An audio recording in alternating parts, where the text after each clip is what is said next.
You are listening to the Neighborhood Housing Services of Southern Nevada Block by Block podcast. Yo, what's happening? Yo.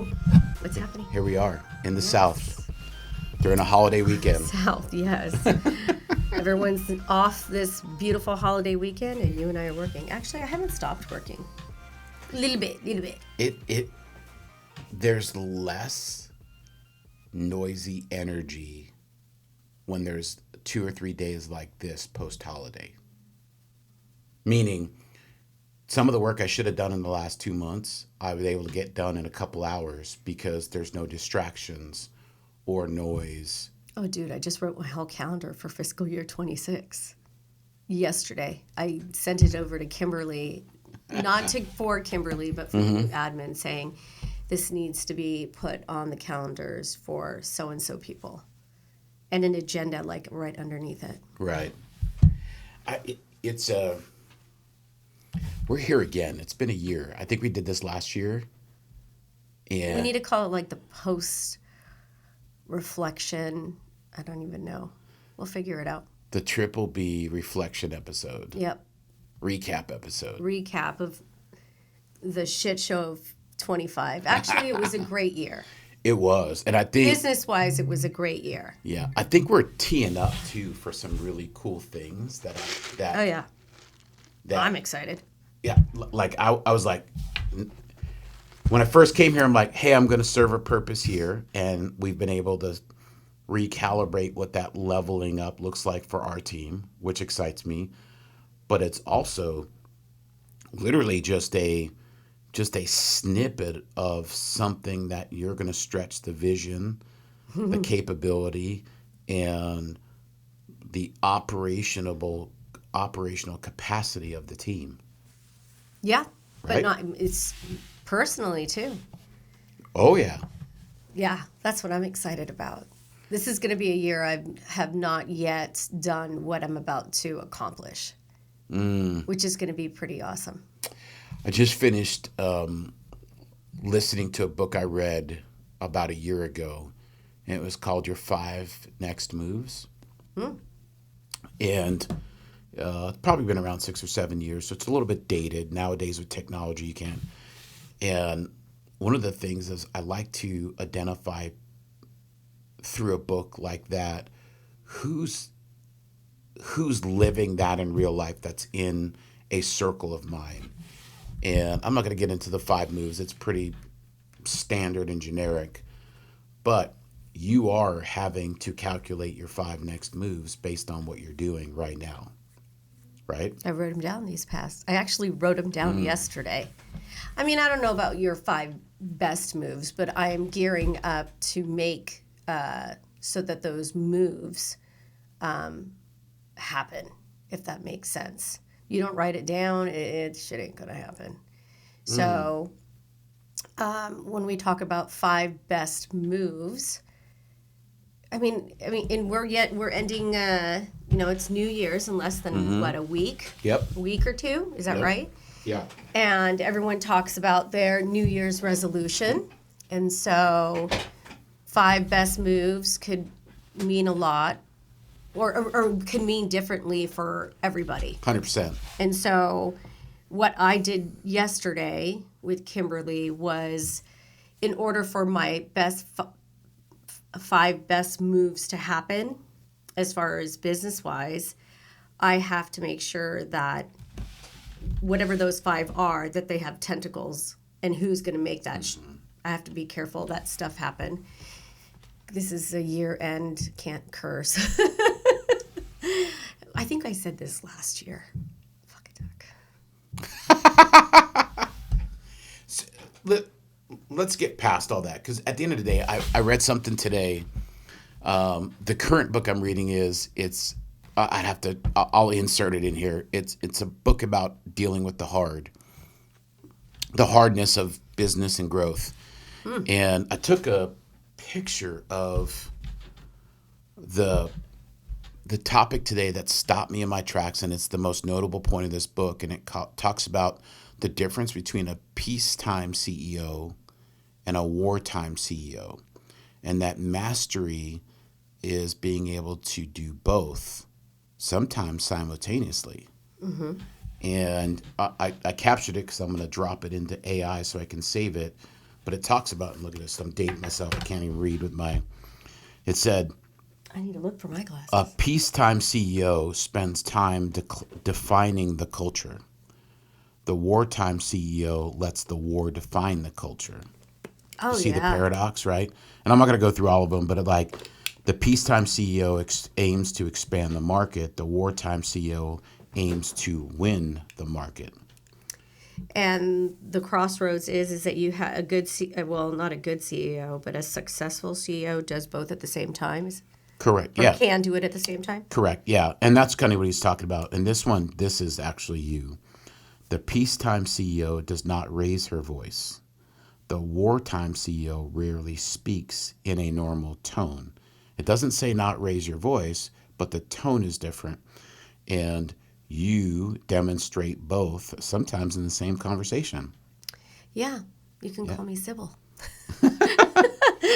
You know what's funny about that, though? There have been many times, that wartime comment that you just made, where other leaders, and it's happened, in the business, where it's like, oh, this is going on right now. Right. And then this is me. I'm like, let it happen. And then, one of my C's will say, but no, we gotta, and I'm like, nah, let's just see where it falls. Yeah. And to your point, you just brought out, it said mastery is being able to be both a peacetime and a wartime CEO in the same context. And I just thought it valuable because really in life, a person who's trying to build something and scale it has to be a little bit off, has to have an understanding of traditional ways of doing things and then non-traditional ways, and finding creative ways with both to make things happen.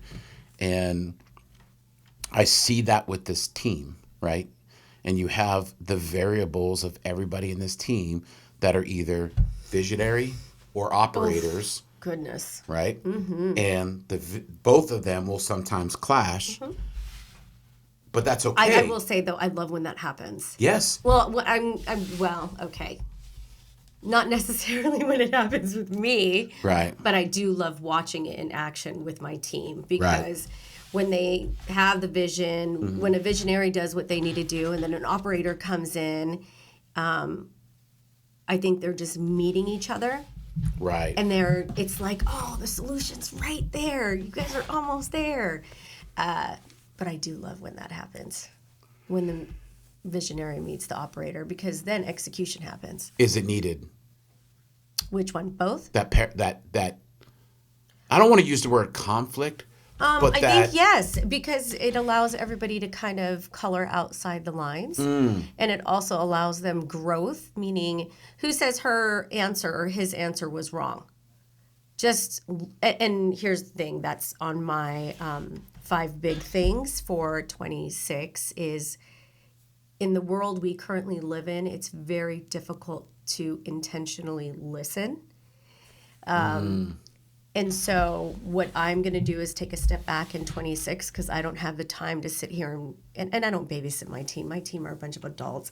But when they do have an operator and a visionary, I kind of get to just be the moderator, or what I would call as a leader, the orchestrator, to say his is not so much of a bad idea, meaning the visionary, because usually visionaries are like, let's go build a boat. And you've got the operator saying, wait a second, do we even have it in the budget for a boat? Because they're looking at bottom line, the financials. Correct. And I get to come in and say, well, who said we can't build a boat? And who said that we couldn't find the money? And so it's getting that operator to think bigger. Kathy and I are really good at this because she's a spender and I'm cheap. And Kathy will say, I want to go do this. And I'll say, okay, well, you can. Let's just go find the money. And she'll stop. Right. And I'll just keep going. I'll be like, I can find the money. It's easy. Let's just find the money.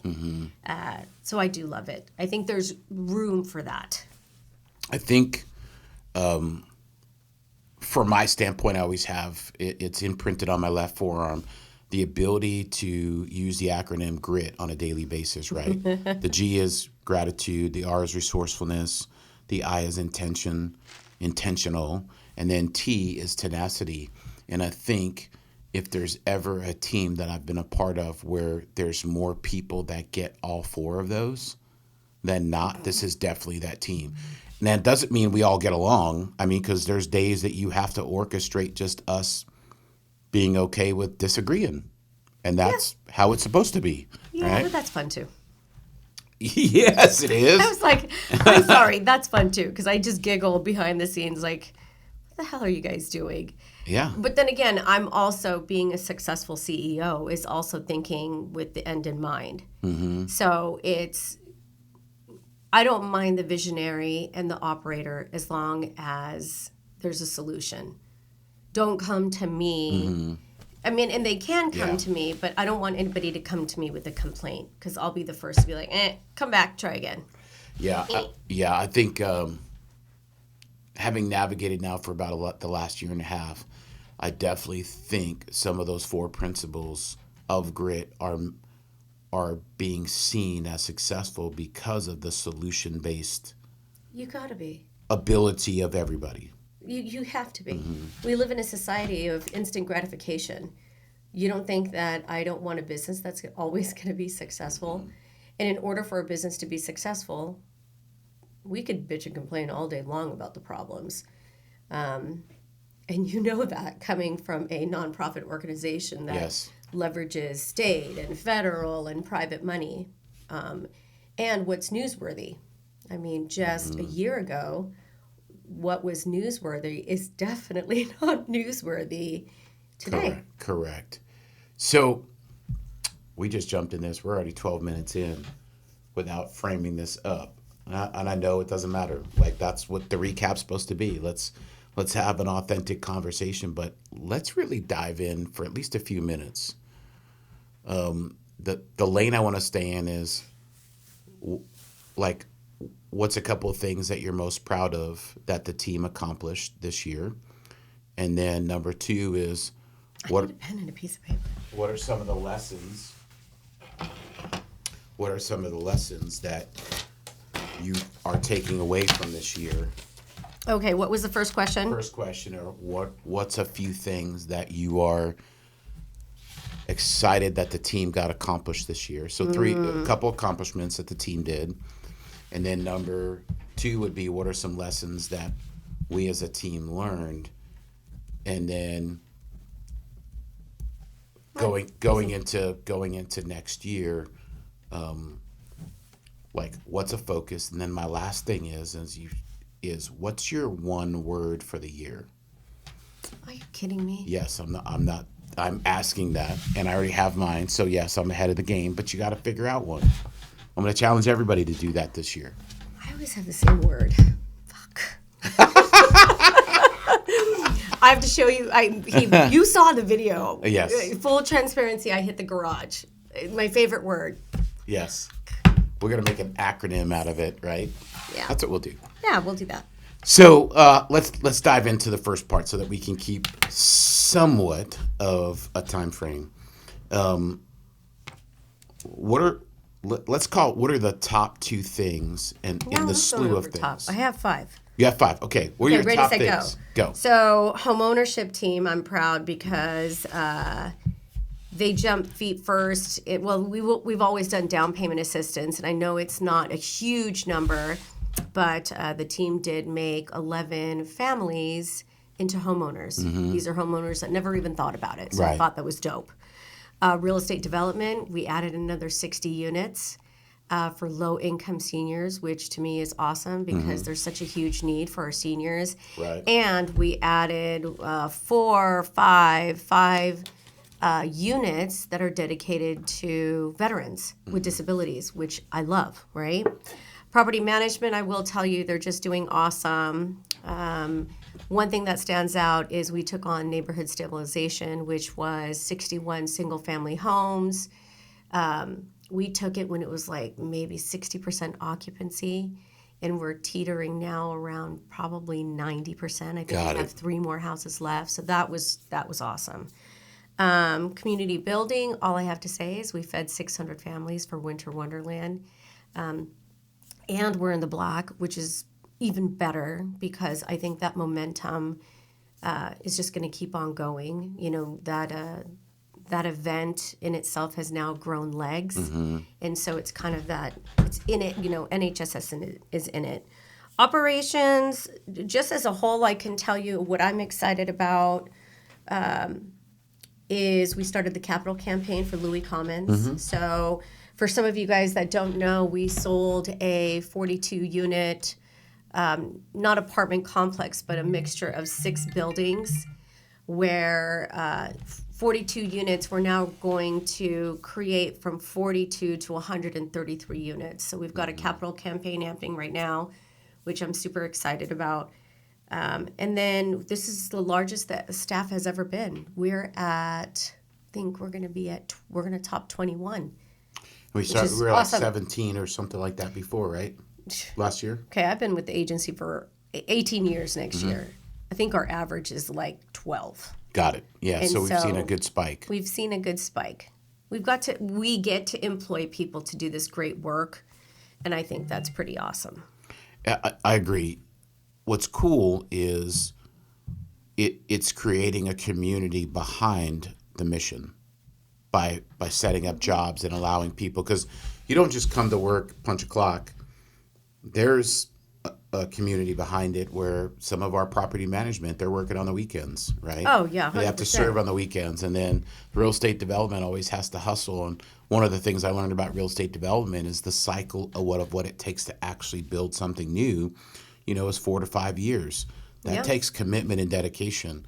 And then to see the whole team jump in for Winter Wonderland, knowing that it started literally, 5 years ago, 6 years ago, to help people during COVID.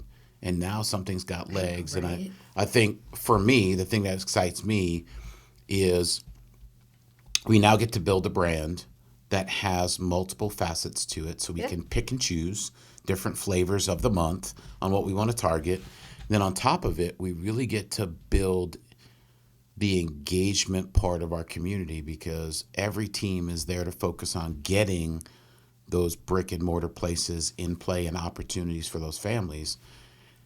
What I think my team gets to focus on is, now that you're here in the community, what can we do to make the community better? And sharing those stories with the rest of the community. And I think you said it perfectly, is that engagement, or what we would call in our world advocacy. Through this past, since the second quarter, since we sold the 42 units and decided to dip our toe now into workforce housing for this capital campaign, I will say I feel like I'm on a advocacy journey, like a road show. Every person I have met, and for those of you that are listening that have not chosen to be part of the host committee, which is perfectly fine, what I would say is thank you so much for giving me the opportunity to sit down with you, to teach you a little bit about affordable housing. That has been very interesting for me this year, where I'm getting the aha moments of, I had no idea that that's what it's about. Right. Or there was one that was like, well, we don't want homeless in my neighborhood. And I'm learning like, oh, well, that's interesting, because affordable housing is not homeless. Unfortunately, we gave ourselves that name, affordable housing, and there's just a bad rap about it. But I got to meet with a ton of people since the start of the third quarter. It's been wild. I love it, because at least on my role, one of the cool things we get to do is do something that I think at the core of nonprofit world is needed to be mastered, which is connecting. Oh, you are the human connector. We got to connect more people and build relationships. But everybody you connected me with was actually really super cool. What about Cedric? Was Cedric super cool? Cedric was cool. Stop it. Cedric, don't listen to him. And you dress really fly. You be nice. He was cool. And he can sing good. You have to stop. Cedric are too much. He's a beacon of light. Yes, you are, Cedric. Yes, you are. I love him, but we're close enough that we talk crap to each other, right? Yeah, like way too much. he's gonna be great on the host committee. I do. think. Yeah, I do. Like I have a prejudice for him singing the national anthem. I love the way he sings it. He does our 9/11 on He's Fremont. great. Yeah, he's phenomenal. He's super cute, He and is. he does sing. He sang at our gala. Yes, he. I love the way he sings. Anyway, like I think there's so much power in telling the story and storytelling as we grow as a group, and I think that's going to be a powerful move as we develop that campaign for Louis Commons. And what's interesting is there's a lot of, when you do the research, there's a lot of places that are really starting to address workforce housing, because there's a lot of people that are doing what the American way is, which is to work hard and have a home, Working. and have the dream, but it's unaffordable in a lot of cases. And this is one of the first groups where I'm seeing from the nonprofit side that's actually addressing it. And it's now created a new type of conversation. So those aha moments are like, well, crap, I didn't know that. You know what I mean? I didn't think about that being an issue. And it's going to be exciting to see how that plays out. And it's not going to be easy. It's going to take some work. Yeah. Well, and the cool thing for me, and I think my staff knows this, and my family knows it as well. If I'm not having fun, I'm out. Mm-hmm. I'm bored. I'll find some other crazy crap to get myself into. Not to say that my work is crap, but it can be since we're on, if you want to know the real Michelle, it could be a shit show on many days of the occasion, right? But the capital campaign is going to be an interesting adventure, is the best. The campaign is about $25.5 million. And of that, Louis Commons, the gap funds are 18. And so for anybody that's listening, I need $18 million. Everyone says, well, what do you need, Michelle? I need $18 million for gap funds for Louis Commons. And that's going to be 133 units for workforce housing. So when folks think about affordable housing or workforce housing, and I looked it up the other day when I had the speech for the Golden Rule. So if I make more than $21,450, so now I'm at $21,451, I'm out. I cannot live in affordable housing. Right. And so the unfortunate part is, yes, the system is built based on income, but now we are going to dedicate workforce housing is at a higher income. So when we think about it, now think about the teachers and first responders and my son, who you had the opportunity to speak to, nurses, and even doctors. And it's funny, I've just told you this before, through this journey of trying to find the right people for the host committee, one person was like, why do we even want to support if they're making this much money? And I think the narrative has to change. Correct. And you and I have said this. Yeah. Why aren't we supporting people that want to grow and change? Yeah, they make a certain amount of money, but they're also on that journey to be better at their craft. And that's what it's all about, right? Or are we always going to go through this vicious cycle of we went from homeless to transitional to affordable? Program comes up like rental assistance, and I'm not saying anything's bad, but let's get rental assistance. And again, how do we get people or human nature to get out of this systematic poverty? Yeah. 18 years, I'm over it. Like, I want everybody to do better. Yeah. So let me add to that. You go back several decades, and a lot of there was a human culture that families would stick together so that they could save enough money to go purchase a house, right? In Las Vegas, it happens, but that's not the normal culture anymore. You have one family that's working their butts off, that's two parents working, and they're making money, but the cost of living's higher. So this gives us a chance to give them that little bit of an edge to get the stability they need so that they can further their path, right? And like, let's face it, a year ago, the cost of rent was ridiculous. Yeah. At least we're seeing it soften a little bit. It gives us the ability to give those families a chance for the stability. And when I came here, you guys called it, we're here to help people find affordable living, affordable housing. Now it's affordable living space. And Louis Commons is a great little lily pad for those families, because it's not just 1 or 2 bedroom. You're going to have a 3-bedroom option as well, Thank correct? God. Yeah, which is awesome because we lack of 3 bedrooms. Mm-hmm. And you and I have spoken about this, even in our senior housing, our seniors, they're hiding. We call it the sandwich family. They're hiding their kids and their kids' kids just because there's such a lack of, let's just call it housing in general. Yep. Yeah. So that covers the good stuff that we're doing. What's one, let's just focus on what's one lesson you had to overcome this year? Ooh, somebody was looking at my tattoos during a meeting. Ooh. Yeah. I've met a lot of people this year, but one specifically, as I was sitting there breaking bread, as we call it, and I was talking about affordable housing, both of them just could not stop looking at my tattoos. Because I've got some tattoos on my arms, and you have them too. I do. So, like, I've got Ohana, and then I've got, if anybody knows me, I've got cherry blossoms with the birds, and this is my family flying the coo, like, peace out. Right. And then I got Bob Marley, and I got a note and I got my dad. And I had a short sleeve, and we were just having lunch. And yeah, they couldn't get, and actually the person that was sitting at the table just kept looking at me and going like this. I think that was an aha moment this year because I couldn't get past, like, really? You are seriously judging me because of my tattoos. And the amount of good work that my staff does that I do hope I'm a reflection of. That was pretty shitty.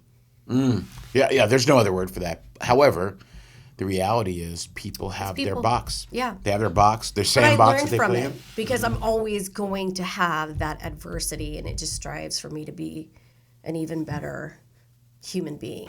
Let's stay there for a minute. Okay, fine. Do you have to absorb it and process it, or are you able to deflect crap like that immediately? In other words, you were sitting there, you knew the energy was off, you knew you weren't going to go anywhere.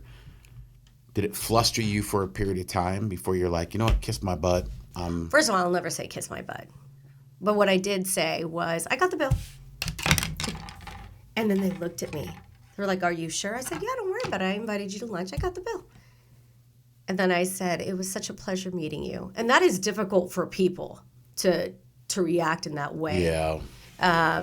Because the individuals were very adamant that, I mean, literally, the dude was looking at me like, So you get it, you reflect, you move on, and you shake it off. Because why live with it? But you asked the question, and I will tell you that was oh, this is an interesting dynamic. Yeah.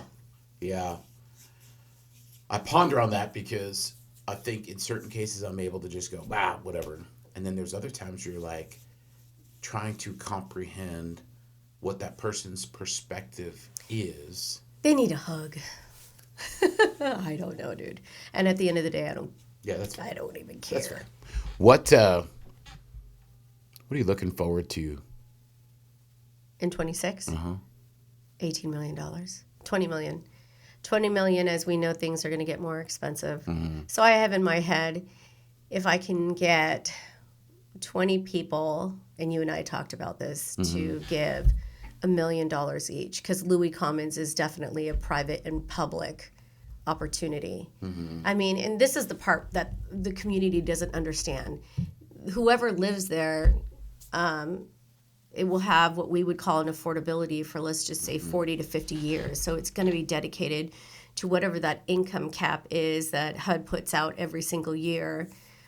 So well past me being gone. And I say that, but I don't know if I'll be around in 50 years. I'll be 100 years old.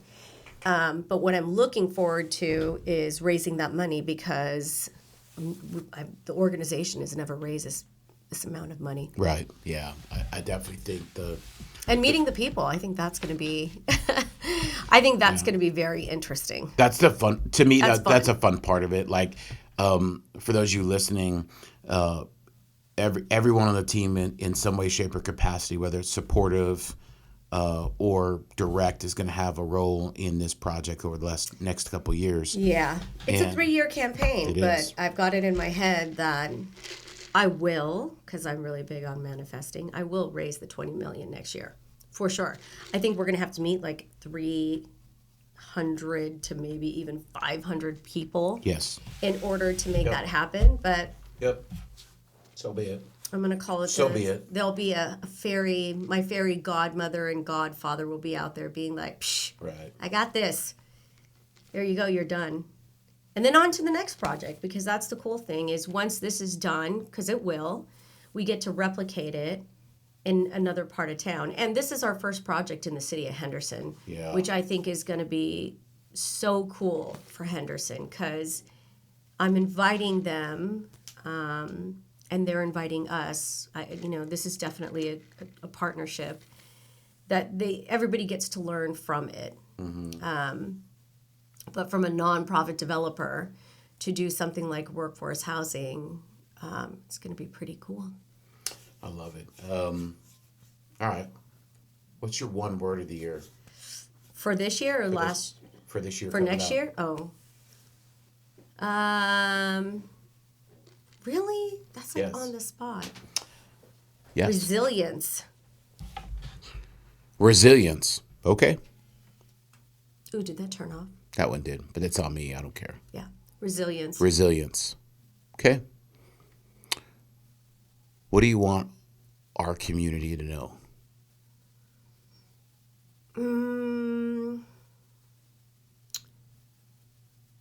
I want our community to be open to learn more about housing. And I say housing in general because Winter Wonderland, feeding 600 families was not about housing. But it is a healthy housing initiative because it's not just about having a roof over your head, right? It's making sure that they have food on the table. So when the community thinks about home, it means so different for everybody. Everybody. It doesn't matter. We all come from different cultures, different walks of life, you name it. And during Winter Wonderland, I'll never forget, Kimberly said we got 2 trolls. I wouldn't even call them 2 trolls. Right. We got 2 people that commented. One that called us demons. I was just like, I don't even know what that's about, whatever. And then the other one said, I don't know why these people are making it such a big deal about food. It's not that expensive here in Vegas. So when my ask to the community is, when you think about housing, take a pause and really stop listening to what's on the news and speak to the people that are actually doing the work. We were doing the case of support, me and Kimberly, yesterday, and the front cover had real estate, it had Water Street, it had houses, it had Louis Commons. And I said, hey, I think we're going to have to scratch out some of the real estate. And she's like, why? And I said, because it's not the product. The product is the people. So again, what's been advised of me, and it's not that I don't, but I'm like a horse with blinders, just so super focused. But the visionary is, what does our housing landscape look like 20 years from now with the growth that's happening here in Vegas? Not everybody makes 6 figures. And even if somebody does make 6 figures, you have to ask yourself, are they walking in the same shoes as you or I? That one person could have 3 or 4 kids that are under 12 years old 100%. that 3 of them are going through daycare, and then they need to ask that question. So I think really for the community is just ask lots of questions, be open to learning. My Campus of Hope folks, if you're watching Kim Jeffries, Campus of Hope is getting a lot of heat right now. And they're going to be helping a lot of people. They're trying to change the game too. It's like, dude, why hate, man? Be a solution. We talked about it, right? We get a lot of this. It's like, okay, well, if you've got something better to help, then bring it. If not this, then what? Right? If not you, then who? If not now, then when? I know. And that's the perpetual issue that's there. And I think we call it pathways. I think that's a common conversation we have within the team about we're not here to just serve the homeless.